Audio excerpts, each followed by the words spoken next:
Sabi niya, diwata pa rin ako kahit unli swimming pa yan, mabaho na yung tubig na yan, hindi na papalitan.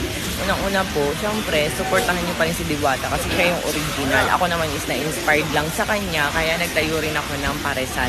And kasi ang tagal ko na sa food business. And syempre, kung ano yung trending na food ngayon, dapat makikisabay ka kasi yun yung hinahanap ng tao. Pero yun, magkaiba naman kami ng timpla, magkaiba rin kami ng mga pautot sa buhay, ganun. Kaya syempre ayun, support. Lahat ng nagbi-business, lahat ng sumusubok, supportahan nyo. Lahat ng klase ng business. Kasi ganun ako guys, sumusuport ako sa kahit anong food business or kahit anong business, kahit small business. Ayan, sinusuportahan ko talaga. And hindi dahil nagtayo ako ng paresan, kinakalaban ko si Diwata or what. Na-inspired lang talaga ako. And naisip ko kasi na super galing niya and super ganda ng idea niya. Kaya ayun, aminado ko na na-inspired ako. Oo, ginaya.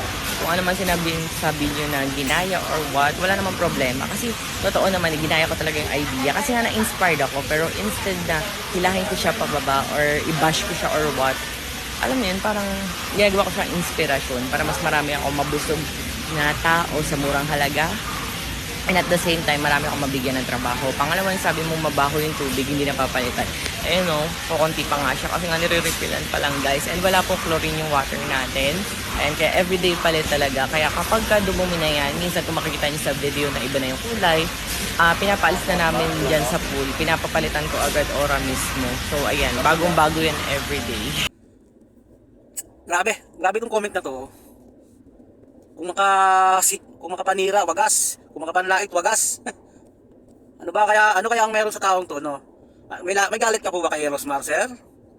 So, wala namang problema, sir, kung saan po kayo gusto kumain, saan nyo gustong pumunta, kay Rosmar man o kay Diwata o kahit saang lugar, is malaya po kayo kung saan nyo gusto. Pero yung i-comment nyo pa dyan at sabihin na kay Diwata pa rin kayo at yung swimming pool niya is marumi, mabaho. Ang tanong po ay, napuntahan nyo na po ba itong business ni Rosmar, lugar ni Rosmar, nakaligo ka na ba doon sa pool para sabihin yung mabaho? Grabe na talagang Pinoy ngayon. Hindi masaya sa mga taong umangat, sa taong gumagawa ng paraan para umangat. Hindi sila masaya. Pilit na pilit pa rin at nandun pa rin yung galing paninira, hangilig talaga manira.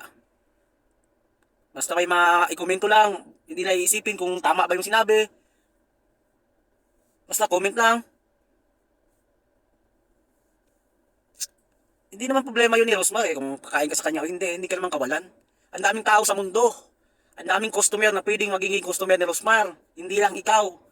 Kung hindi ka pupunta at kay Diwata ka, go! Kung saan mo gusto, hindi ka naman ano Rosmar, hindi ka naman kilala ni Rosmar. So, ang tindi talaga ng apog mo. Ano pa bang meron sa'yo? Ano pa bang meron ikaganda sa'yo? Grabe. Iwan ko kung lalaki ba yan o babae, kalalaking tao. Ganyan ang komento. O gaya nga ng sabi ni Rosmar, ini-inspire nga niya si Diwata, di ba? Sabihin natin sabi nga niya, hindi siya ang original. So ini-inspire niya ito. Parehas nga sila ng pero magkakaiba naman yung pakulo. Kung kay Diwata is kain lang. Dito naman kay Rosmar is may play, may ligo, may adventure ganon. Mura na nga eh. Mura, as in mura, pangmasa na talaga yung mga pinopromote ng ngayon na pagkain. Wala ka nang masabi kasi murang-mura na talaga. Tapos may mga tao pa rin talagang hindi masaya. Pilit pa rin talaga hinihila nila ito pababa. Sinisiraan. Guys, so sa susunod kuya, kung mag-comment ka ng ganyan sa tao, siguraduhin mo na may ibabango rin sa'yo. O salot pa rin ako dito kay Rosmar kahit paano is humble pa rin na naipapaliwanag pa rin niya ng maayos. So ayun. Kaya sa mga taong ganyan ang ugali, manahimik na lang kayo, focus kayo sa sarili nyo. Gayahin nyo na lang sila, inspire yung mga taong yan. Kasi umaasinso sila sa pagsisikap nila. Umaasinso sila sa diskarte nila. O ayan.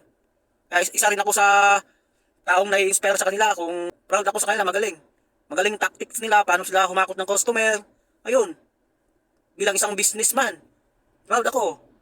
Hindi basta-basta magiging isang business lang kung hindi ka marunong humakot ng mga customers mo. Kung hindi ka marunong gumawa ng pakulo para ang mga customer mo ay mainganyo sa iyo kung anong diyan.